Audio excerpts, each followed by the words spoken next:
Thank you.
la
केले नारायण एकदाचे चरित्र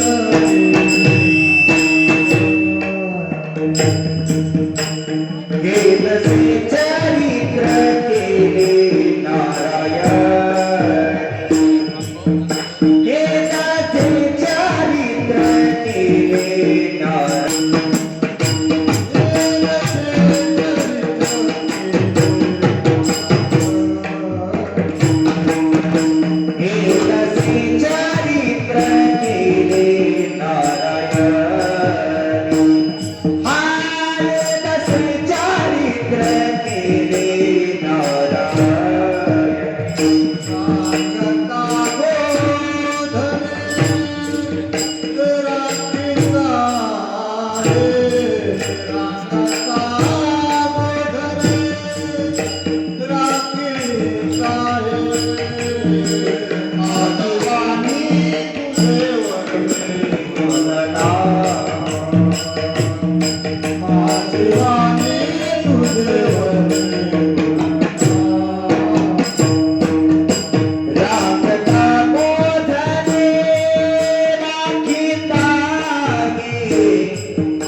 Thank you.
ऐसे देई प्रेम काही करा ऐसे दे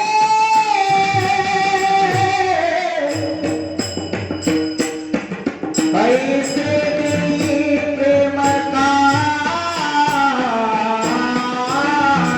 करा ऐसे देई प्रेम ऐसे दे प्रेम ऐसे दे प्रेम काही करा ऐसे दे प्रेम काही करा ऐसे दे प्रेम काही करा ऐसे दे प्रेम काही करा आजी वाणी तुझे वरती होता आजी वाणी तुझे वरती होता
पुढेही बहुत करणे आहे तुका म्हणे धर्म संस्थापने आहे तुका म्हणे धर्म संस्थापने केला नारायणे अवतार माझी वाणी तुझे वर्णी गुणनाम ऐसे देई प्रेम काही कळा पांडुरंगा करू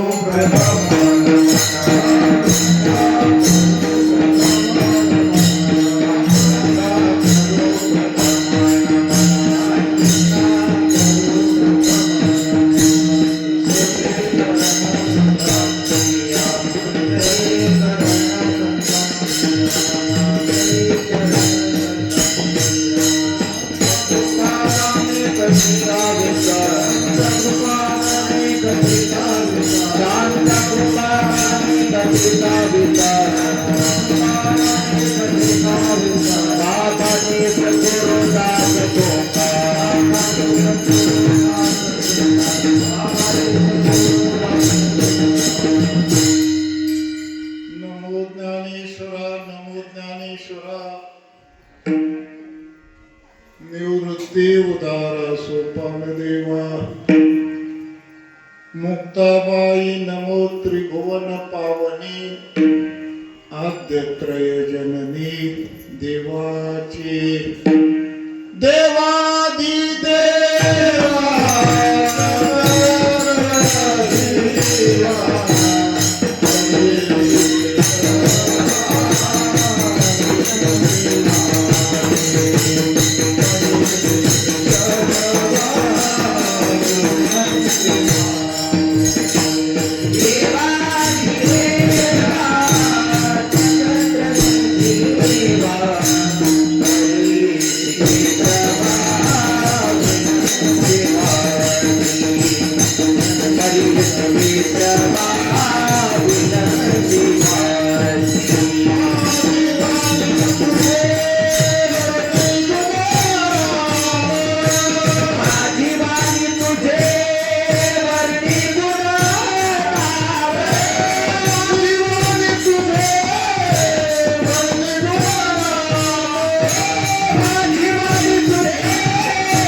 तेने सार्थक जन्माचे मने चिंतावा श्री दत्त अंतर बाह्य पूर्ण भरित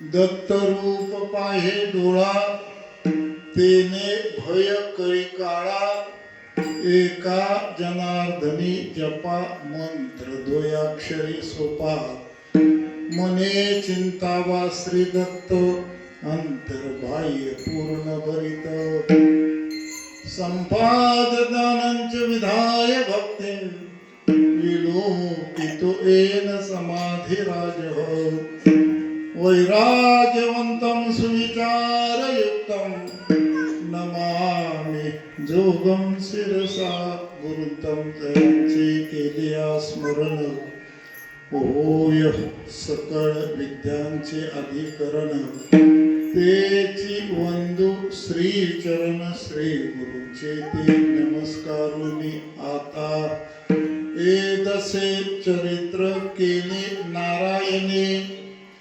रांगता गोदने राखीत आहे माझी वाणी तुझे वर्णी गुणनाम ऐसे दे प्रेम काही कळा काल्याच्या कीर्तन रूपी सेवेसाठी निवडलेला अभंग महान भगवत भक्त विश्ववंदे महाराष्ट्र भूषण जगद्गुरु तुकाराम महाराज यांचा बाल क्रीडा या प्रकरणातील 3 चरणाचा अत्यंत उत्कृष्ट असा अभंग असून या अभंगातून जगद्गुरु तुकाराम महाराज भगवान परमात्मा कोणत्या कोणत्या अवस्थेमध्ये चरित्र करतो याचं प्रतिपादन केलेलं आहे. विठ्ठल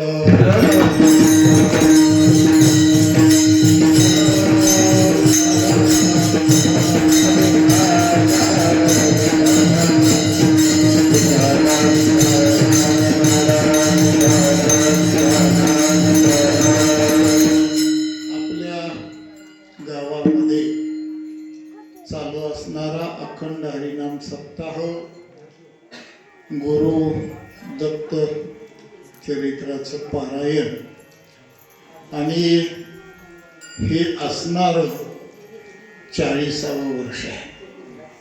म्हणजे भगवान दत्तात्रयांची सेवा ही आपली आजकालची नसून ही जुनी अशा प्रकारची ही सेवा आहे.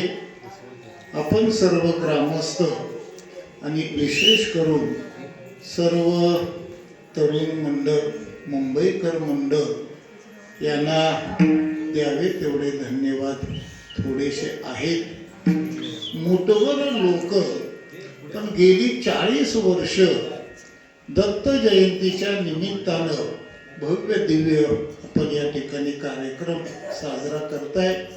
या कार्यक्रमाच्या प्रसंगी विश्वंभर बाबा वारकरी संस्था मेढा या संस्थेतले काही विद्यार्थी आहेत.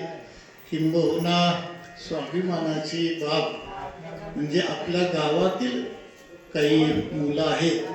त्याच्यामध्ये हरिभक्तीपरायण आपला अनिल महाराज आणि विशेष मला यावर्षी आनंद वाटला की आपला यश पकवाज वाजवतोय. म्हणजे ज्या कामासाठी पाठवले ते जर काम जर झालं नाही तर त्या जाण्यात आणि येण्यामध्ये काही अर्थ नसतो.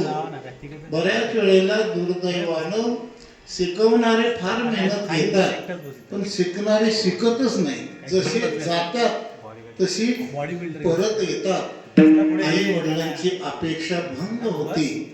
ह्या लहान अवस्थेमध्ये धोतर नेहरू शर्ट टोपी गंध बुका जरा उपरणं टाकलं की लहान मुलं छान दिसतात. आई वडिलांना आनंद अशा प्रकारचा होत असतो. परंतु केवळ दिसण्यानं जीवनाची सफलता नाही. गेल्यानंतर आपण वाजवायला शिकलं पाहिजे. पकवाज बरं का, कानाखाली नव्हतं. पकवाज वाजवायला शिकलं पाहिजे. गायाला शिकलं पाहिजे. भजन आपल्याला करता आलं पाहिजे. कीर्तन करता आलं पाहिजे. पण आपल्या गावातली ही 2 मुलं चांगली आपल्याला या ठिकाणी संप्रदायाला भविष्यामध्ये चालवतील वाढवतील असं या ठिकाणी वाटतंय. या प्रसंगी आमचे गायक आपलं नाव मला काही माहीत नाही. काकडे महाराज आळंदी मानकेश्वर महाराज गुरु तुम्ही शिकवायला आहे का हातून महाराजांचे छान आहे. आपल्या सर्वांना धन्यवाद देतो. आणि बसणारे म्हणतील आम्हीच काय घोडं मारलंय. तुम्हालाही धन्यवाद देतो. फक्त थोडा वेळ ज्या ज्या वेळेला विठ्ठल विठ्ठल होईल त्या वेळेला तोंडानं टाळी वाजवा आणि हाताने विठ्ठल विठ्ठल म्हणा. विठ्ठला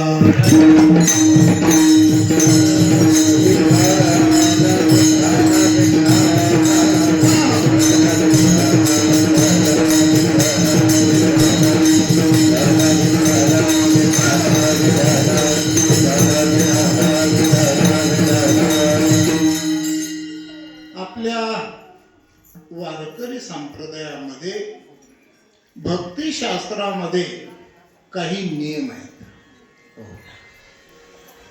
कारण आपल्या वारकरी संप्रदायासारखा पंथ नाही. वारकरी संप्रदायासारखे संत नाहीत आणि वारकरी संप्रदायासारखे ग्रंथ नाहीत.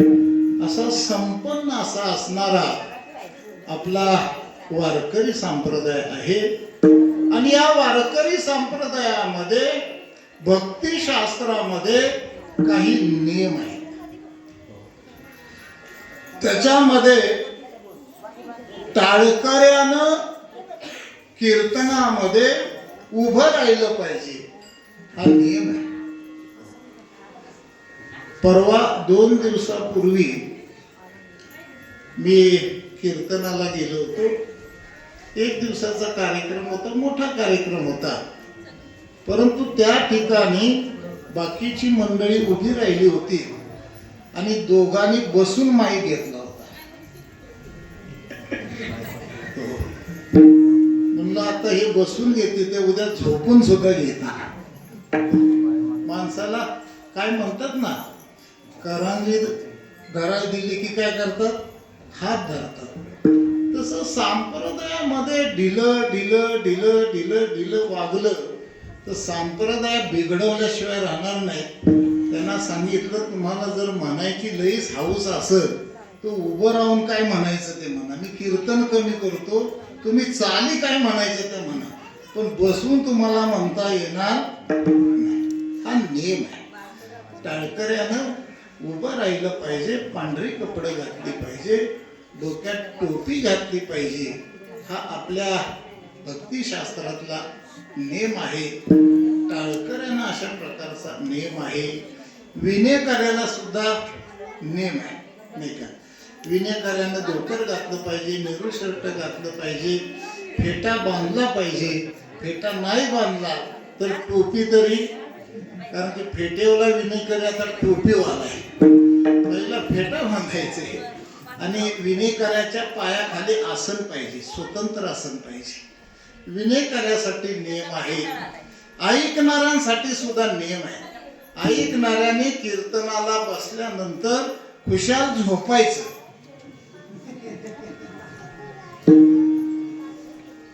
हा नियम आहे का? अरे कीर्तन ऐकताना सर्वांनी वेळेवर हजर राहिलं पाहिजे, व्यवस्थित बसलं पाहिजे आणि कीर्तन लक्ष देऊन ऐकलं पाहिजे. आणि जर लक्ष देऊन कीर्तन ऐकलं नाही तर काही लोकांची ऐकण्यामध्ये आयुष्य संपलं आणि काही लोकांचं सांगण्यामध्ये आयुष्य गेलं. जीवनामध्ये कधी परिवर्तन दिसलं नाही. काय उपयोग आहे त्याला सांगा ना? आपण शेतामध्ये बी पेरल्यानंतर ते जर उगवलं नाही तर ते श्रम कसं आहे, फुकट आहे. तसं 2 तास आपण कीर्तनाला बसलो आणि लक्ष जर दिलं नाही, ऐकण्याच्या बाबतीत ज्ञानोबा सांगतात तरी अवधान एकले जे, लक्ष दिलं पाहिजे. हो, ऐकणाऱ्यांनी लक्ष दिलं पाहिजे. कीर्तनामध्ये विक्षेप न होईल अशा प्रकारचं सगळ्यांनी वागलं पाहिजे. ही ऐकणाऱ्यांची जबाबदारी, जशी टाळकऱ्याची जबाबदारी आहे, विनेकऱ्याची जबाबदारी आहे, ऐकणाऱ्याची जशी जबाबदारी आहे तशी कीर्तनकाराची सुद्धा जबाबदारी आहे. कीर्तनकारांना सुद्धा जबाबदारीनंच कीर्तन केलं पाहिजे. म्हणून कीर्तनामध्ये हो नाथ महाराजांनी मर्यादा सांगितलेली. सगुण चरित्रे परम पवित्रे सादर वर्णावी सज्जन उरुंदे मनोभावे आधी वंदावी. ही कीर्तनाची मर्यादा आहे, लक्षात ठेवा. अलीकडं कीर्तनकारांचे हेतू बदलत चालले. कीर्तनकारांना वाटायला लागलं की माझं कीर्तन लोकांना आवडलं पाहिजे. मग त्या लोकांना कीर्तन आवडण्यासाठी काही गोष्टी अतिरेक कीर्तनामध्ये केलेला आहे, अतिरेक केलेला आहे. आणि त्या अतिरेकपणाची सवय लोकांना लागलेली आहे. त्याच्यामुळं चांगल्या कीर्तनकाराचं यांना कीर्तन गोड लागत. हे दुर्दैव आहे, लक्षात ठेवा. कीर्तन ही साधना उद्धाराची आहे. कीर्तन ही साधना टाइमपास करण्याची नाही. टाइमपास करण्यासाठी तुम्हाला नाटक आहे, सिनेमा आहे आणि आता जत्रा सुरू झाल्यात आहे. मला वाटतं आज जत्रा कुठली आहे, बामणोलीची, लगेच संध्याकाळी सावरीची काय असे आहेच. टाइमपास असेल तर तिकडं जायचं. इथं टाइमपासासाठी यायचं नाही, इथं देवाच्या प्राप्तीसाठी आणि उद्धारासाठीच इथं याचं विठ्ठल.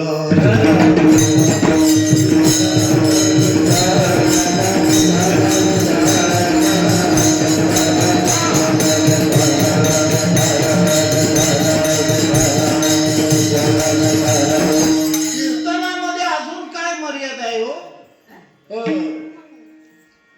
भक्ती ज्ञाना विरहित गोष्टी इतरा न कराव्या, प्रेम भरे वैराग्याच्या युक्ती विवराव्या. भक्ती सांगावं, ज्ञान सांगावं, वैराग्य सांगावं, आणि ही मर्यादा कीर्तनकारांसाठी साधू संतांनी सांगितलेली आहे. परंतु काल्याच्या कीर्तनाची मर्यादा ही थोडीशी वेगळी आहे. काल्याच्या कीर्तनामध्ये जगद्गुरु तुकोबाराय सांगतात, भगवान श्रीकृष्ण परमात्म्याने गोकुळामध्ये जे चरित्र केलं त्या चरित्राचा उच्चार करायचा आहे विठ्ठल.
त्याचा उच्चार करायचा, त्याचा आचार करायचा नाही. काल्याच्या कीर्तनामध्ये भगवान श्रीकृष्ण परमात्म्याच्या चरित्राचाच का उच्चार करायचा? कारण भगवान परमात्म्याचे अनेक अशा प्रकारचे अवतार आहेत. अवताराच्या राशी तो हा उभा विटेवरी अनेक अशा प्रकारचे अवतार आहेत. त्याच्यामध्ये गर्ग संहितेमध्ये 6 अवतार सांगितलेले आहेत. अंश अवतार, अंशांश अवतार, आवेश अवतार, कला अवतार, पूर्ण अवतार आणि परिपूर्णोत्तम अवतार असे हे 6 प्रकार सांगितलेले आहेत. आणि आपल्या वारकरी संप्रदायामध्ये प्रामुख्याने 10 अवतार आपल्याला सर्वांना माहिती आहेत. कोणते कोणते 10 अवतार? मत्स्य अवतार, कच्छ अवतार, नाही का, वराह अवतार, नरसिंह अवतार, वामन, नाही का, अजून वामन, परशुराम, राम, कृष्ण, बौद्ध आणि कलंकी. हे 10 अवतार आपल्याला सगळ्यांना माहिती आहेत, बरोबर आहे ना? परंतु जर बारकाव्यानं ह्या 10 अवताराचं जर आपण चिंतन केलं तर या 10 अवतारामध्ये भगवान परमात्म्यानं थोडी थोडी थोडी थोडी थोडी प्रगती केलेली आहे. व्यवहारामध्ये सुद्धा सांगतात माणसाची एकदम प्रगती होऊ नये. माणसाची एकदम प्रगती नाना होऊ नये. असती असती असती असती असती प्रगती व्हावी. कारण की एखाद्या वेळेस एकदम प्रगती झाली तर एकदम खाली येण्याची शक्यता असते. तसं भगवान परमात्म्याने आपल्याला व्यवहार शिकवलेला आहे. भगवान परमात्म्याचा पहिला अवतार कोणता आहे? झोपला का काय तुम्ही? जेवण करून दाबून जेवण आलेला दिसतंय. मत्स्य अवतार. मत्स्य अवतार अति संकोचित अवतार. हो, काय हो संकोचित? पाण्याच्या बाहेर मासा नाही. मासा हा पाण्याच्या बाहेर नाही. जीव जिती जीवना संगे मत्स्य मरण त्या वियोगे. मासा पाण्यापासून वेगळा झाला. हो पांडू दादा, किती वर्षांनी मरतो? 2 वर्षात? मग 40 वर्षात. अहो, मासा पाण्याच्या बाहेर काढला की त्याचं काय आहे? मरण आहे. जीवना वेगळी मासोळी. जीवन म्हणजे पाणी. पाणी आणि मासा वेगळा झाला की त्याचा काय आहे? मृत्यू आहे. भगवान परमात्म्याचा मत्स्य अवतार अति संकोचित अवतार आहे. भगवान परमात्म्यानं थोडीशी प्रगती केली. काय प्रगती केली हो? कच्छ म्हणजे कासव. कासव पाण्यातही असतं आणि पाण्याच्या बाहेर असतं. पहिला अवतार माशाचा आहे, तो पाण्याच्या बाहेर नाही. दुसरा अवतार कासवाचा आहे, पण तो पूर्ण बाहेरही नाही आणि पूर्ण पाण्यातही नाही. तिसरा अवतार वराह. वराह म्हणजे पूर्वी आपल्या गावात डुक्कर नव्हती, पण आता डुकर काय भात ठेवायला तयार नाही. हो, सगळी डुकर आपल्याकडं सगळीकडे अशा प्रकारची झालेली आहेत. वराह अवतारामध्ये भगवान परमात्म्यानं पाण्याचा पूर्ण त्याग केला. पाण्याच्या बाहेर थोडी प्रगती केली. चौथा अवतार जो आहे नरसिंह अवतार आहे. या नरसिंह अवतारामध्ये भगवान परमात्म्यानं पशुचं जे काय शरीर आहे ते टाकलेलं आहे. पशुचं फक्त काय केलेलं आहे? शिर, तोंड फक्त पशुचं लावलेलं आहे. त्यानंतर 5वा अवतार आहे तो वामन अवतार आहे. वामन अवतारामध्ये भगवान परमात्म्यानं पशु शरीराचा सर्व त्याग केलेला आहे आणि मानव शरीर धारण केलेलं आहे. वामन अवतार. त्यानंतर परशुराम अवतारामध्ये भगवान वामन अवतार हा बट्टू अवतार आहे, पण परशुराम अवतार जो आहे त्या परशुराम अवतारामध्ये अजान भाऊ दिप्पाड अशा प्रकारचं 21 वेळा निक्षत्रिय पृथ्वी करणारे असे परशुराम आहेत. आणि त्याही पेक्षा पुढचा जो अवतार आहे तो रामाचा अवतार आहे. दुर्जनाचा येणे करोनी संवार पूर्णावतार रामकृष्ण. हा राम अवतार आहे. राम अवतारामध्ये 14 कळा आहेत, पण पुढचा जो अवतार आहे भगवान श्रीकृष्णाचा अवतार आहे हा 16 कलाने पूर्ण आहे. राम अवतार हा पूर्ण आहे आणि भगवान श्रीकृष्णाचा अवतार परिपूर्ण अशा प्रकारचा अवतार आहे.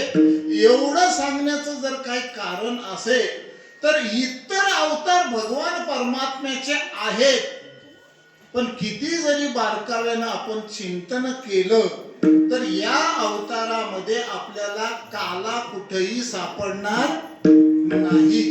हो, माशाचा अवतार आहे, काला नाही.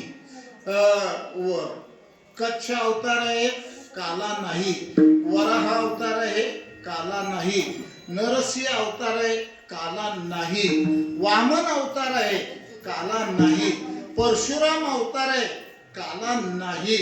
आणि राम अवतार आहे, या राम अवतारामध्ये सुद्धा काला नाही. हो, भगवान रामाने काला करण्याचा प्रयत्न केला. प्रभू रामांना वाटलं की या माकडाने माझ्यासाठी किती कष्ट केलेले आहेत, तेव्हा यांना काहीतरी खाऊ पिऊ घातलं पाहिजे. खाऊ पिऊ घातलं पाहिजे, म्हणजे अलीकडचं खाऊ पिऊ नाही बरं का. खाऊ पिऊ घातलं पाहिजे म्हणून भगवान परमात्म्याने सुंदर अशा प्रकारचं मेजवानी या माकडांना वानरांना द्यायची असं ठरवलं. ठरवल्यानंतर आता त्या माकडांना त्यांना काही पंक्तीमध्ये बसायचं माहिती आहे का? पण त्या नियोजकानं सांगितलं पंक्तीमध्ये सगळ्यांनी बसून घ्या, पंक्तीमध्ये बसून या. त्या माकडाने पंक्तीमध्ये बसून घेतलं आणि बसून घेतल्यानंतर पत्रावळ्या जशा वाढल्या तशा माकड्याने खायला सुरुवात. म्हणजे पूर्वी पानाच्या पत्रावळ्या होत्या, आताच्या सारख्या कागदाच्या नव्हत्या. त्या आताच्या ज्या पत्रावळ्या आहेत त्या पत्रावळ्या वाढायला लागल्यानंतर एवढा सुगंध, सुगंध कसला, दुर्गंध, माणसाचं आन निघतंय त्या पत्रावळ्याच्या वासानं. एवढं विचित्र अशा प्रकारचं आहे. परंतु त्या माकडांना पत्रावळ्या वाढल्या की त्यांना हे पानाच्या पत्रावळ्या ते राण्याची पाले पाला खाऊन जगणारी. आणि मग सांगावं लागलं बाबांनो, पत्रावळी खाऊ नका, पत्रावळीतलं खा. असं आहे का म्हणले, आम्हाला काय माहिती. बर, सगळं वाढलं. वाढल्यानंतर काय ती काय गप बसत नाहीत. त्याच्यामध्ये भोकराची भाजी होती. एका वानरानं ती भाजी घेतली आणि अशी दाबली तशी त्या भोकराची बी वर उडाली. त्या माकडाला वाटलं माझ्यापेक्षा तू उडी मोठी मारतेस का, मला उडी मारता येत नाही. म्हणून त्या माकडानं त्या बी गेली होती त्याच्यापेक्षा मोठी उडी मारली. तर त्या उडी मारण्यामध्ये एक असं आहे, उडी मारता येते, पण आपण नेमकं कुठं पडू हे काय सांगता येत नाही. मग त्या माकडानं उडी मारली ते दुसऱ्याच्या पात्रात. दुसरा म्हणला तुलाच काय उडी मारता येते का, त्यानं ही उडी मारली. तो तिसऱ्याच्या पात्रात. जेवणाचा कार्यक्रम पार पडला नाही, उड्या मारायचा कार्यक्रम पार पडला. शेवटी मारुतीरायाचा नंबर आला. पण स्वभाव प्रमाणे मारुतीरायानं सुद्धा उड्या मारली. आणि मग प्रभूला निरोप पोचला की ज्यांच्यासाठी जेवण हे मेजवानी काला केलेलं आहे त्यांनी काही त्यांच्या पदरात पाडून घेतलेला नाही. प्रभूच्या लक्षात आलं मला ह्याला खाऊ घालायचं आहे, पण काला खाण्याचा यांचा काय अधिकार नाही. आणि मग यांना कधी काला खाऊ घालायचा, तर पुढच्या जन्मामध्ये काला खाऊ घालायचा. म्हणून भगवान परमात्म्यानं भगवान श्रीकृष्णाच्या अवतारामध्ये त्या सगळ्या गोपाळांना पुरे म्हणाल तो वरी, आजी देतो पोट भरी, पुरे म्हणाल तो वरी विठ्ठल.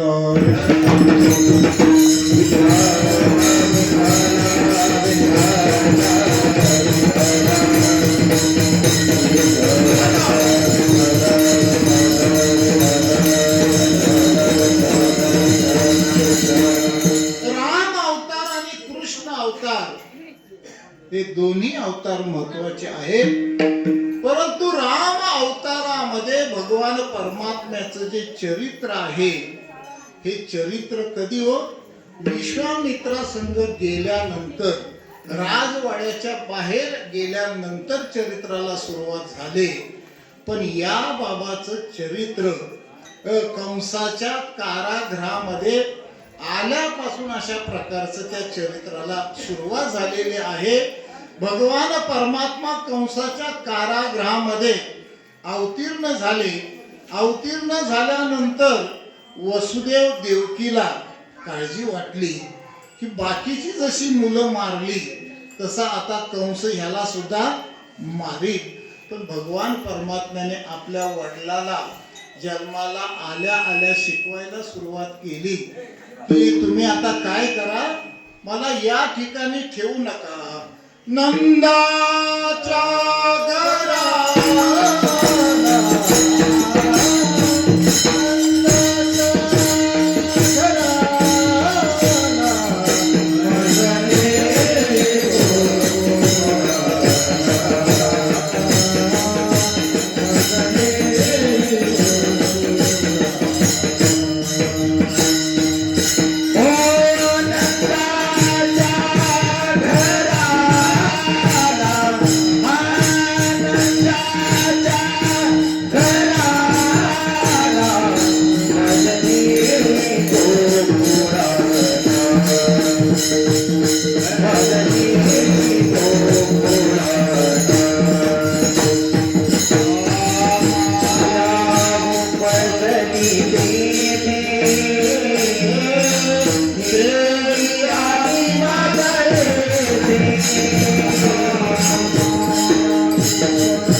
वसुदेवाला सांगितलं की मला या ठिकाणी तुम्ही ठेवू नका.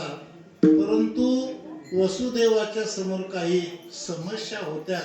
हाताला बेड्या होत्या, दरवाजाला कुलप होती, रक्षपाळ होते. भगवान परमात्म्यानं जन्माला आल्या आल्या त्या कड्या कुलप तुटलेले आहेत आणि रक्षपाळ जे आहेत ते झोपे अशा प्रकारचे गेलेले आहेत. म्हणून भगवान परमात्म्याचं जे चरित्र आहे ते चरित्र राम अवतारापेक्षा जन्माला आल्या आल्या भगवान परमात्म्याने चरित्र केलेलं आहे. आणि असं हे भगवान परमात्म्यानं चरित्र कोणत्या अवस्थेमध्ये केलं ते अभंगाच्या प्रथम चरणामध्ये सांगते.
ये दसे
वेदसे चरित्र केले नारायणे रांगता गोधने राखीत आहे. हे दसे म्हणजे या अवस्थेमध्ये भगवान परमात्म्यानं चरित्र केलेलं आहे. या पहिल्या चरणामध्ये जगद्गुरु तुकाराम महाराजांनी भगवान परमात्म्याचं वय सांगितलेलं नाही. का वय सांगितलंय? नाही, वय सांगितलं नाही. हो, कोणत्या अवस्थेमध्ये केलं हो? रांगत असताना आणि गोधने राखीत असताना. कोणत्या अवस्थेत केलं? रांगत असताना आणि गोधने म्हणजे गायी राखत असताना. आता संसारिक माणसं आपण आहोत, मुलं बाळवाली माणसं आपण आहोत. रांगण्याचं वय बापू काय असतं? हा, लहान लहान असतानाच रांगतात, पण वय काय असतं? 5-6 महिन्याचं, 5-7-8 महिन्याचं, नाही का? रांगण्याचं वय आपल्याला लक्षात येतंय. आणि गायी राखण्याचं सुद्धा जे काही वय आहे हे आपल्याला लक्षात येते. भगवान परमात्म्याने रांगत असताना चरित्र केलेलं आहे. चरित्र या शब्दाचा अर्थ असा आहे की जे इंद्राधिक ब्रह्माधिक देवांच्या सुद्धा बुद्धीला जे कळत नाही त्याला चरित्र म्हणतात. तुमच्या आमच्या बुद्धीला काय कळलं चरित्र? आणि चरित्र हे मागच्यांसाठी आदर्श असावं लागतं. आमच्या संस्थेचे प्रातस्मरणीय गुरुनाम गुरु बंकट स्वामी महाराज, आणि या बंकट स्वामी महाराजांचे नुसती ज्ञानेश्वरी पाठ नव्हती, नुसता गाथा पाठ नव्हता, नुसता भागवत पाठ नव्हता, तर गाथा ज्ञानेश्वरी भागवत पाठ होता. हो, पूर्वीची लोक देवासाठी, देवाच्या प्राप्तीसाठी वेडी पिशी व्हायची. वेडी पिशी व्हायची. आमच्या स्वामींचं चरित्र सांगितलं जातं. आमचे प्रातस्मरणीय वैकुंठवासी घुले बाबा सांगायचे की देवासाठी असे रानामध्ये पडायचे, देव मला भेटावा म्हणून. काय करावं? देव मला भेटावा म्हणून. अशी ही परमार्थात देवासाठी जगणारी माणसं. आणि बंकट स्वामी महाराजांनी, आज काही नवीन मुलांना माहिती नसेल, परंतु पखवाज जो आहे किंवा गायन जे आहे हे संप्रदायामध्ये बंकट स्वामी महाराजांनी आणलेलं आहे. लक्षात ठेवा. बंकट स्वामी महाराजांनी. आणि मग बंकट स्वामींचा काकडा ऐकण्यासाठी बालगंधर्व ऐकायला यायचा. कोण याचा? बालगंधर्व काकडा ऐकण्यासाठी याचा. एवढं त्यांच्या काकड्याच्या भजनामध्ये काय होतं? सामर्थ्य होतं. आणि मग पंढरपूरला प्रदक्षिणा रोडला जो स्वामींचा मठ आहे, तो 3 मजली जो मठ आहे, तो 3 मजली मठ काकडा ऐकण्यासाठी भरायचा. कशासाठी? काकडा ऐकण्यासाठी. आणि मग तो काकडा ऐकण्यासाठी बालगंधर्व आले होते. आणि मग त्या बालगंधर्व त्यावेळेचे मोठे होते. लक्षात ठेवा, आपल्याला लक्षात येईल. तेव्हा त्यांच्या बरोबर असणारी जी काही मंडळी, शिष्य मंडळी होती, त्यांनी स्वामींना विनंती केली की स्वामी, आमचे गुरु तुमचा जर काकडा ऐकायला आलेले आहेत तर तुम्ही आमच्या गुरुजींचं नाटक बघायला या. काय म्हणले? नाटक बघायला या. अलीकडचा बुवा असता तर कधी शो आहे लगेच येतो म्हटला असता. पण ते बंकट स्वामी होते. बंकट स्वामींनी सांगितलं, तुझा गुरु किती मोठा असू दे, जरी काकडा ऐकायला आला तरी मी काही नाटक बघायला येणार नाही. नाटक बघायला येणार नाही. का हो? जर मी नाटक बघायला गेलो तर माझ्या मागणं येणारी तमाशाला गेल्याशिवाय राहणार. मोठ्या माणसांच्या समोर भविष्य त्यांच्या समोर असतं. कारण की यद्यदाचरती श्रेष्ठ तत्तदेवे तरो जनः सयत प्रमाणं कुरुते लोकस्तदनुवर्तते एत वडील जे जे करती तया नाम धर्म ठेवती तेची एर अनुष्ठिते सामान्य सकळ. म्हणून घरातल्या वडीलधाऱ्या माणसाने आपल्या मुलांच्या समोर, आपल्या नातवांच्या समोर जबाबदारीनं वागलं पाहिजे. जर आपण जबाबदारी जर वागलो नाही, लहान मुलाच्या समोर आपण जर बिडी पेली तर ते सुद्धा बिडी पेल्याशिवाय राहणार नाही. म्हणून मोठ्या माणसांनी जबाबदारी असती. एकाचे आजोबा बिडी प्यायचे आणि आजोबा काय सांगायचे त्या नातवाला, बाळा इकडे रे, एवढी बिडी पेटवून घेऊन ये.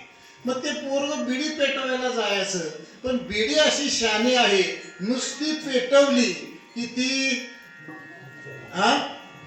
बोला बोला बोला माहिती आहे तुम्हाला सगळ्यांना, नुसती पेटवली की ती विजल्याशिवाय राहत नाही. त्यांना अनेक वेळा पेटून बघितली पण बिडी विजायची.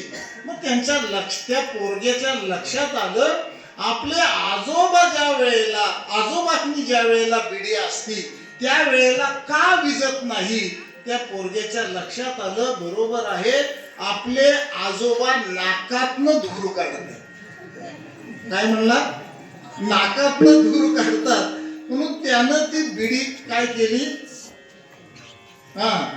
झुरके मारले. बर, ते बिडी प्यायचं सुद्धा म्हणतात अभ्यास आहे. ती बिडी बोटात धरायची किती, वठाव किती ठेवायची. आता त्या पोरग्याला अभ्यास नसल्यामुळे त्यानं तोंडात घातली. तोंडात घातल्यामुळे ती ओली झाली. ओली झाल्यानंतर त्याचा आजोबा म्हणला, बाळ्या बिडी ओली झाली. म्हणला बहुतेक मुतली असेल. हे कशासाठी सांगतोय? मोठ्या माणसांनी फार जबाबदारी आहे. लहान माणसांच्या समोर, लहान मुलांच्या समोर आपण कसंही कुठलंही व्यसन केलं नाही पाहिजे, कसंही बोललं नाही पाहिजे. जर त्यांच्या समोर आपण कसंही वागलो, कसंही बोललो तर ती तसं वागायला लागल्याशिवाय राहणार नाही. आपल्या ज्या जुन्या लोकांनी केलेल्या ज्या परंपरा आहेत त्या योग्य आहेत का अयोग्य आहेत, पुढची पिढी त्याचा विचार करत नाही. उदाहरणार्थ तुम्हाला सांगतो, देवापुढे बकरं कोंबडं कापणं आपल्या वाडवडिलांनी कापलंय, ते योग्य आहे का अयोग्य याचा विचार कुणी केलाय का? हो, केलाय का? पण नाही. आमचे वाडवडील कापत होते म्हणजे आम्हाला काय केलं पाहिजे? कापलं पाहिजे. का तर त्यावेळेची जी जुनी परंपरा आहे ती पुढची पिढी काय करत असती, चालवत असती. पण मोठ्या माणसाचं जबाबदारी आहे. भगवान श्रीकृष्ण परमात्म्यानं चरित्र केलं, दोन अवस्थेमध्ये चरित्र केलं. रांगत असताना चरित्र केलं, गोधने राखत असताना चरित्र केलं. हो, रांगत रंगनी चोरीत लोणी. हो, रांगत असताना भगवान परमात्म्याने काय केलेलं आहे, लोण्याच्या अशा प्रकारची चोरी केलेली आहे. रांगत रंगनी चोरीत लोणी धावली धरते गंगनी. भगवान परमात्म्याने रांगत असताना आणि गोधने चालत असताना ज्ञानोबराय सांगतात, नुघडता बाळपणाची फुली जे मी अदानवी सृष्टी केली, गिरी करी धरुनी उमलली महेंद्र महिमे. भगवान परमात्म्याने बाल्य अवस्थेमध्ये चरित्र केलेलं आहे. आणि गायी राखत असताना काय केलेलं आहे हो, कंसानं पाठवलेले जे मोठमोठे जे राक्षस आहेत, त्या राक्षसांना काय केलेलं आहे, भगवान परमात्म्यानं मारलेलं आहे. परंतु जगद्गुरु तुकोबाराय सांगतात, भगवान परमात्म्यानं हे जे रूपाला आलेलं आहे, अवताराला आलेलं आहे, हे खऱ्या अर्थाने सोंग आहे. हे अभंगाच्या दुसऱ्या चरणात सांगतात. हे सोंग सारिले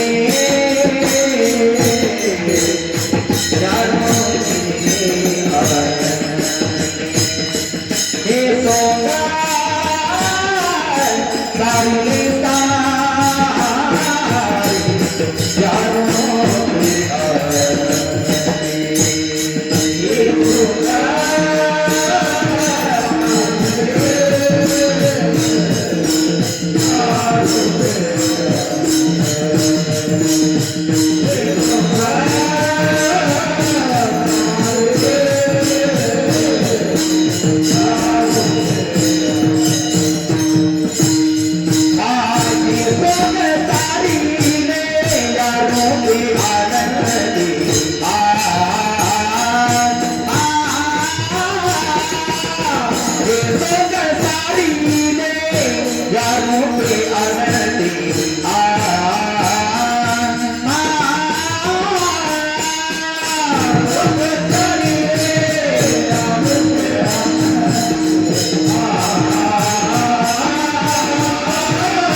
सारिले या रूपे अनंते पुढेही बहुत करणे आहे.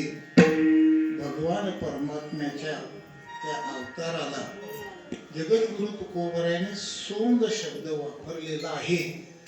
आणि सोंग या शब्दाचा अर्थ असा आहे, सोंग हे कधी खरं नसतं. सोंग कसं असतं? खोटं असतं. ज्ञानोबारायांनी बहुरूप्याचे राव राणी स्त्री पुरुष भाव नाही स्त्री पुरुष भाव नाही, लोक संपादनी तैसीच करणे. पूर्वी तमाशामध्ये महिलांचा प्रवेश झालेला नव्हता. बरोबर बापू ना? पूर्वी तमाशामध्ये पुरुष असायचे, तमाशामध्ये महिला नसायच्या. आणि मग तमाशामध्ये पुरुषच महिलेचं पात्र करायचं, आहे की नाही? मग मला सांगा, पुरुषानं महिलेचं जे सोंग धारण केलेलं आहे ते खरं आहे का खोटं आहे? हो, हा, खोटं आहे. हो, खोटं आहे. सोंगाला खरं समजलं तर घोटाळा आहे. हो. काय झालं, एक नाटक होतं आणि त्या नाटकामध्ये रामायणातली पात्र होती. कशातली होती पात्र? रामायणामधली पात्र होती. त्याच्यामध्ये एक रावण झालेला होता आणि एक राम झालेला होता.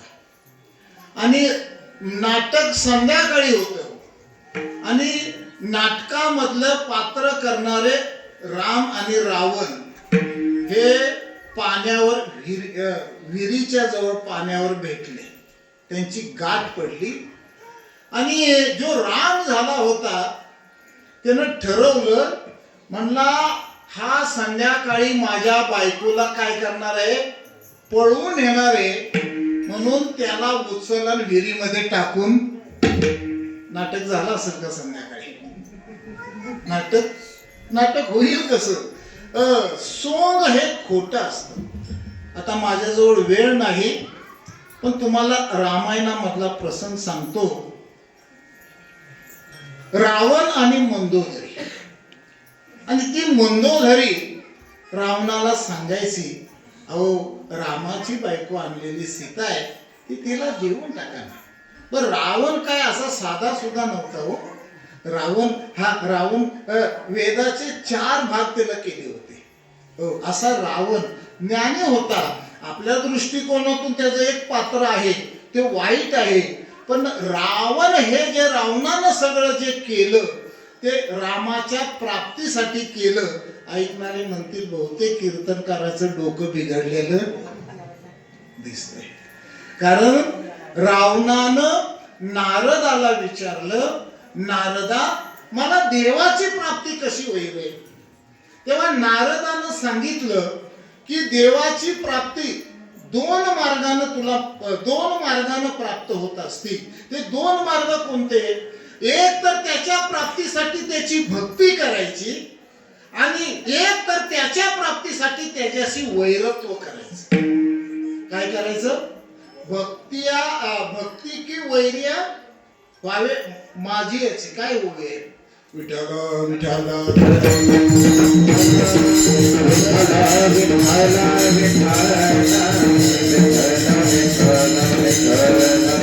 भगवान परमात्मा सांगतात, भक्त व्हायचं असेल माझं व्हा, वैरत्व करायचं असेल तर माझं करा. अशा 2 मार्गानं देवाची प्राप्ती होती. पण रावण हुशार. रावण म्हटला, लवकर कोणत्या मार्गाने प्राप्ती होईल? नारदान सांगितलं, भक्ती करून प्राप्ती होईल, पण लवकर होईल का असं सांगता येत नाही. पण वैरत्व जर केलंस तर तुला लवकर प्राप्ती झाल्याशिवाय राहणार नाही. असा हा जाणून बुजून वैरत्व करणारा रावण. पण हे मंदोदरीला माहिती नव्हतं बरं का.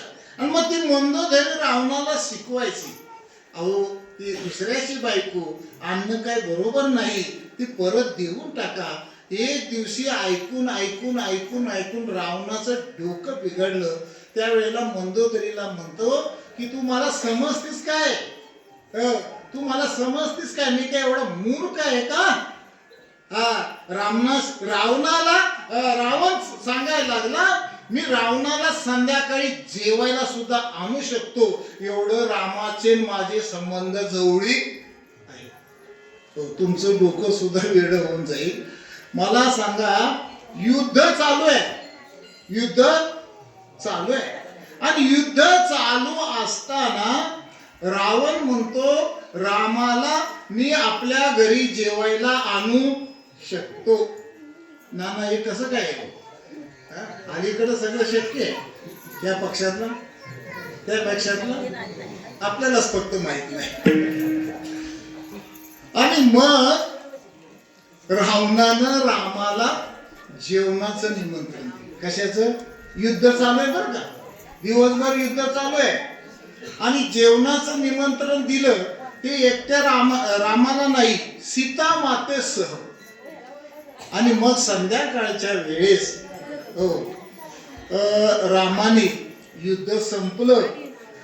युद्ध संपल्यानंतर राम आणि सीता माता रावणाच्या महालामध्ये जेवायला निघून गेले. आता मारुती राया रामाचं संरक्षण करायची जबाबदारी असल्यामुळं प्रभू कुठं गेले, राम कुठं गेले, प्रभू कुठं गेले, राम कुठं गेले, म्हणून मारुती राया शोधायला लागला. आणि शोधायला लागल्यानंतर शोधता शोधता शोधता शोधता रावण आणि रामाचं जेवणाचा कार्यक्रम चाललाय. मारुती रायानं तोंडावर हाणून घेतलं की ज्यांच्यासाठी आपण लढतोय, जगू का मरू ह्याचं काय सांगता येत नाही, आणि ह्यो रावण एकत्र जेवते नाही. आणि ते मारुती रायाने बघितलं. दुसऱ्या दिवशी युद्धाचा टायमिंग झाला, पण युद्धाचा सेनापतीच हजर नसल्यामुळं सैनिक काय पुढे जायला तयार होईना. राम प्रभू म्हणायला लागले की युद्धाचा टायमिंग झालेला आहे, तरी मारुती राया कुठे आहे, सैनिक कुठे आहे? मारुती रायाने काही दिसत नाही. म्हणून प्रभू रामचंद्रांनी शोधाशोध सुरू केली. शोधाशोध सुरू केली तर मारुती राया एका डोंगरावर जाऊन बसले होते. हो, आणि मग मारुती रायाला बोलून आणलं आणि म्हणले मारुती राया हे काय? अरे युद्धाचा टायमिंग झाला तरी तुम्ही युद्ध लढायला काय तर सैन्य तयार नाही. त्या वेळेला मारुती राया म्हणतात तुम्ही पार्ट्या करा की रात्रीच्या, तुमच्यासाठी आम्ही लढतोय, आणि तुम्ही जर एकत्र जेवत असाल तर आमच्या लढण्याला काय अर्थ आहे हो?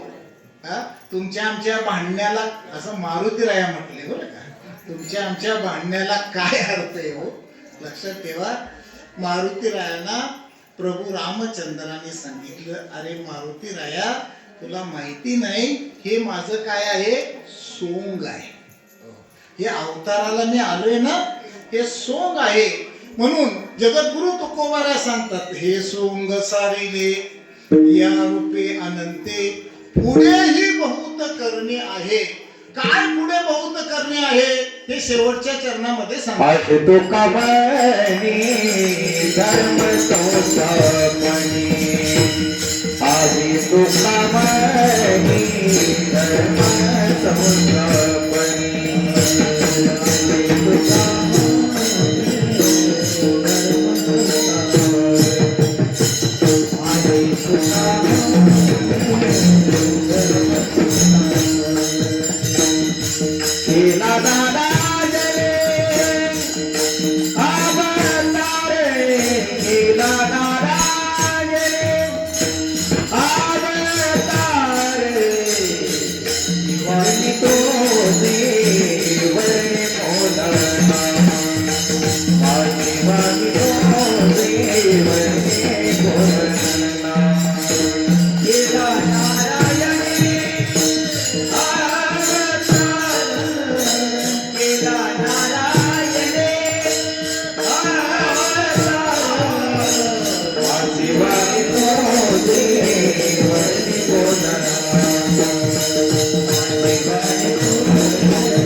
कळा ऐसे देई प्रेमा ऐसे देई प्रेम काही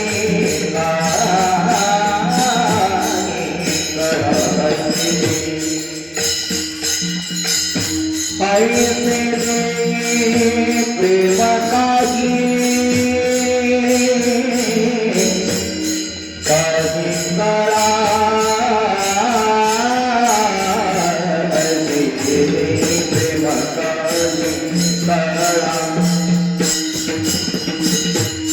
प्रेरणा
धर्मसंस्थापने केला नारायणे अवतार. भगवान परमात्मा अवताराला येण्याची काही कारणं असतात. त्याच्यामध्ये धर्माची संस्थापना, धर्मावर अधर्माची आलेली जी काही काजळी आहे ती काजळी घालवण्यासाठी आणि साधूचं रक्षण, सज्जनांचं रक्षण करण्यासाठी भगवान परमात्मा सांगतो मी अवताराला येतो.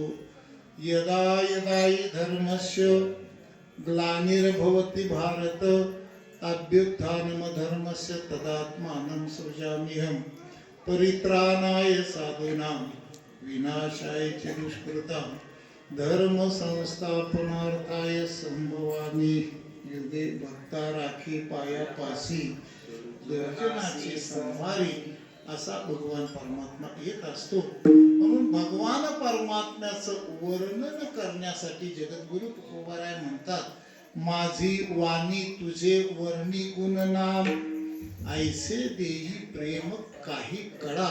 भगवान परमात्म्याचं भजन कीर्तन भक्ती जी आहे त्याच्यासाठी प्रेम असावं लागतं. माणसाच्या ठिकाणी जर प्रेम नसेल तर भगवान परमात्म्याची सेवा घडत नाही. आणि हे प्रेम जे देणं आहे हे देवाच्या हातात आहे. प्रेम हे देवाचे देणे. जसं सूर्याचं चित्र काढता येतं पण सूर्याचा प्रकाश काढता येत नाही. जगामध्ये असे काही पेंटर आहेत, असं चित्र काढणार हुबेहूब खोटच वाटणार नाही, खरंच वाटणार. जर उगवत्या सूर्याचं जर चित्र काढलं तर बघणाऱ्याला असं वाटणार जणू काय आता सूर्य उगवतोय. परंतु सूर्याचं चित्र काढता येतं पण सूर्याचा प्रकाश काढता येत नाही. तसं परमार्थ आम्हाला करता येईल पण तो प्रेमाने परमार्थ होण्यासाठी भगवान परमात्म्यानं ते प्रेम आपल्याला देणं गरजेचं असतं.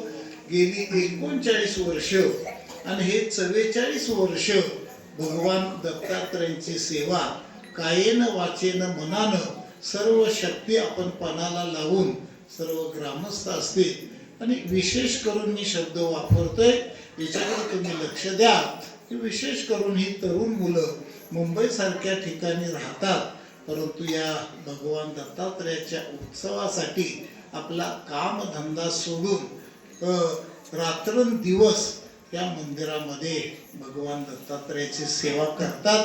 किंबहुना ही आपल्याकडून सेवा घडण्यासाठी जे आपल्याला प्रेम दिलेलं आहे हे प्रेम देवाचं देणं आपल्याला आहे. आणि हे जे देणं आहे हे भगवान दत्तात्रयांची अशीच आपल्यावर कृपा राहावी आणि शेवटच्या श्वासापर्यंत आपल्याकडून त्या भगवान दत्तात्रयांची काय करावी, सेवा घडावी. काही मुलांना मी सांगतो की आपण वर्षभर इतर ठिकाणी वेळ वाया घालवू नका पण दत्त जयंतीच्या सप्त्याला 5 दिवस आपल्याला रजा नाही असं कारण आलं नाही पाहिजे.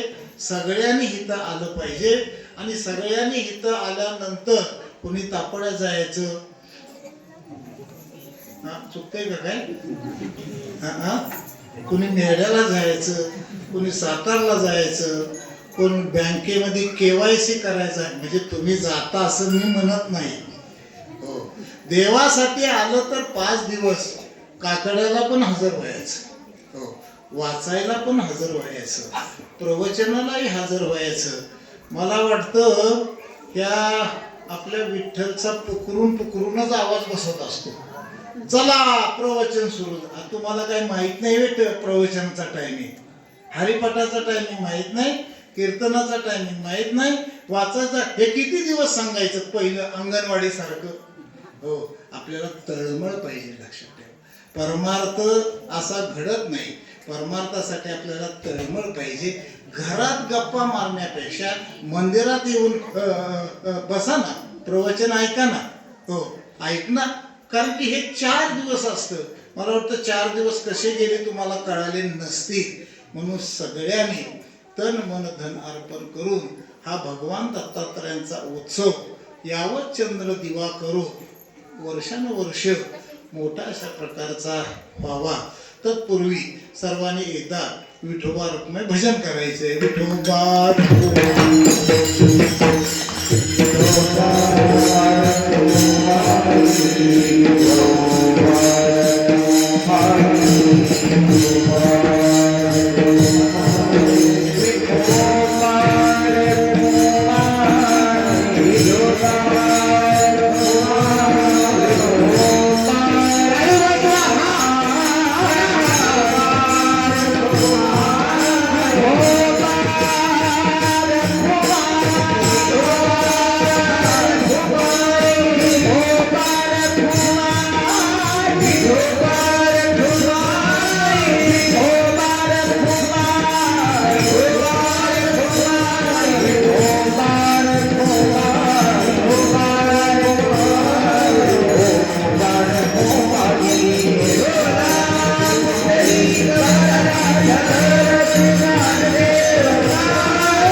तुका म्हणे धर्म संस्थापने केला नारायण अवतार माझी वाणी तुझे वन्य गुणनाम ऐसे देई प्रेम काही कळा. आपल्या वारकरी संप्रदायामध्ये काला केला जातो आणि इतर संप्रदायामध्ये काला सांगितला जातो. आपल्या संप्रदायाचं वैशिष्ट्य आहे काला केल्या जातो. सांगून पोट भरत नाही जेवल्याशिवाय, नाही का. इतर संप्रदायामध्ये काला सांगतात पण आपल्या संप्रदायामध्ये काला करतात. एवढाच काला नाही की हा काला खाल्यानंतर लगेच महाप्रसाद पोटभर अशा प्रकारचा दिला जातो. हा काला स्वर्गात नाही, हा काला सत्य लोकात नाही, हा काला कैलासामध्ये नाही, हा काला वैकुंठामध्ये सुद्धा नाही. तुका म्हणे काला वैकुंठी दुर्लभ विशेष हा लाभ संत संगी. संतांच्या संगतीमध्ये आपल्याला हा काला मिळत असतो. आमच्या ज्ञानोबा रायाने पंढरपूरला चंद्रभागेच्या वाळवंटामध्ये हा काला केलेला आहे. एकची टाळी झाली चंद्रभागे वाळवंटी माझा ज्ञानराज शिलाया वाटी. आणि मग संतांनी विचार केला की लोकांना पंढरपूरमध्ये काला खायला येत नाही. तर साधू संतांनी काय केलं की बाबांनो तुम्ही गावोगावी पारायण करा, भजन प्रवचन हरिपाठ कीर्तन करा आणि शेवटी काल्याचं कीर्तन करून तुम्ही काय करा हा काला खा. आणि हा काला संतांच्या कृपेने तुम्हा आम्हाला लाभत असतो. म्हणून संतांचं एकदा भजन करायचं. ज्ञानेश्वर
संस्थापने केला नारायणी अवतार माझी वाणी तुझे वन्य गुणनाम ऐसे देई प्रेम काही कडा.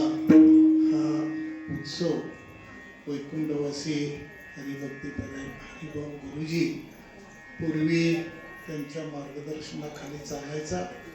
आता त्यांच्या कृपाशीर्वादाने हा उत्सव कार्यक्रम आपला चालत असतो.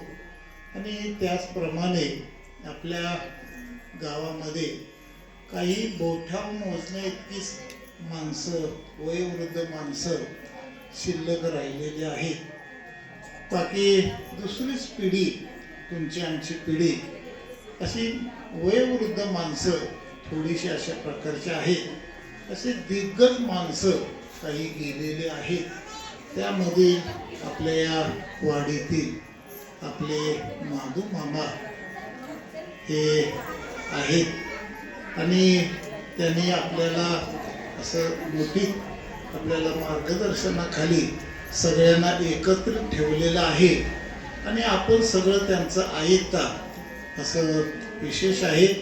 अजून काही मंडळी आहेत धडपडणारे. सीताराम पाटील आमचा 4 वेळा घरी गेला होता. आता मी घरीच नाही आणि हो घरी म्हणजे तळमळ आहे या कार्यक्रमाबद्दल. अशी काही बरीचशी मंडळी आहेत. तेव्हा हे जे काय आपलं एकोपा आहे, एकामेकाचं ऐकणं आहे, ते अशाच प्रकारचं ठेवा. म्हणजे आपली प्रगती झाल्याशिवाय राहणार नाही. नाही तर काही वेळेला बापू काय होते, बोलायचं सगळ्यांनी, ऐकायचं कोणी. पूर्वी कसं होतं, बोलणारा एक होता, ऐकणारे सगळे होते. त्यावेळेला समाजाला शिस्त होती, शांतता होती. पण अलीकडं थोडंसं बदलत चाललंय. म्हणून मुलांनी सुद्धा वडीलधाऱ्या माणसांचं ऐकावं, समजून घ्यावं. जरी त्यांचं तुम्हाला पटत नसलं तरी ऐकून घ्यावं, त्यांची अवमर्यादा करू नये. हे का सांगतो की आपली ही समाज व्यवस्था शांततेत कशी चालत, हाच त्याच्या मागचा उद्देश असतो. कारण की न शिकलेल्या लोकांपेक्षा शिकल्या सवरलेली माणसं हुशार असतात, पण न शिकलेल्या माणसाचा अनुभव श्रेष्ठ असतो. तुम्हाला एक सांगू का? तुम्ही म्हणाल काय सांगायचं ते उरकून घे बाबा. हो, काय झालं, काही मुलांनी ठरवलं की आपल्या गावातली म्हातारी माणसं कुणालाच लग्नाला न्यायचं नाही. कायदा मंजूर झाला बरं का. पण एक म्हातार असं होतं, ते म्हातार म्हणलं ही कार्टी तिकडं जाऊन अडचणीत आल्याशिवाय राहणार नाही. त्याला नेत नव्हते, ते डिकीत बसून गेलं. आणि डिकीत बसून गेल्यानंतर तिकडं वराड उतरल्यानंतर मुलीच्या तिकडच्या लोकांनी सांगितलं, नवरदेवाकडच्या, ऐकलं का, ही विहीर दिसते का? हो म्हणले, ही विहीर तुपानं भरून दिल्याशिवाय लग्न लावून देणार. आता ही म्हणली डालडा मिळून आता तूप कुठला आणायचं. आणि असा प्रसंग झालं, सगळं अर्धा तास झालं, कोण बोलना. ते म्हातार डिक्कीतनं निघालं. पोरानो काय झालं रे?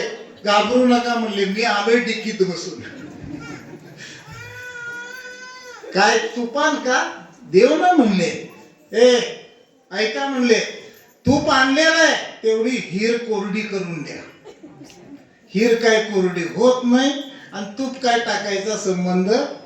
म्हणजे हे अनुभव अशा प्रकारचा असतो. झालेली सेवा भगवान दत्तात्रयांच्या चरणी, पांडुरंगाच्या चरणी, ज्ञानोबा तुकोबाराच्या चरणी समर्पण करून सेवेला या ठिकाणी पूर्ण विराम द्यायचा.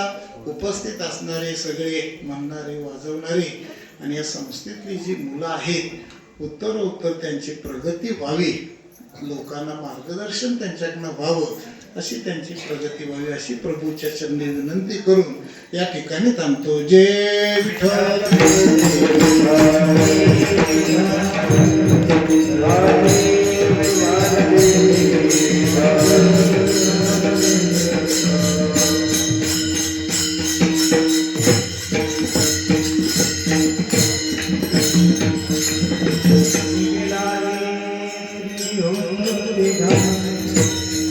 तुम्ही वारनो कणी मुख पसरोनिया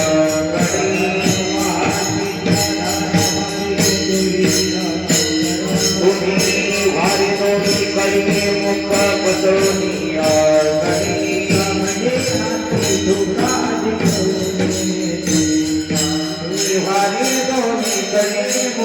पसरोनिया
अनंत मधुसूदन पद्मनाभ नारायण जगव्यापका जनार्दना आनंद घना विनाशा सकल देवानी देवा कृपाळू आदि केशवा सदा शिवा सदरूपा चक्रधरा दिगंबर गदा करुणाकरा क्षीरसागरा शशशैना कमलापती कामिन महोदा मदन मूर्ती वामन मूर्ती त्रिविक्रमा सगुणा निर्गुणा जगत्या जगजीवना देव देवकी नंदना बालरांगना बालकृष्णा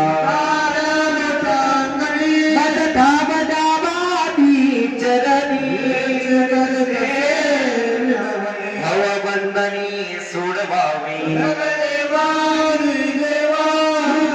आदि केशवा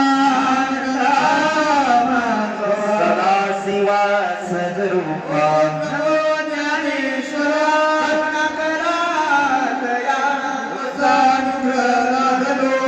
पावन झालो चरजरी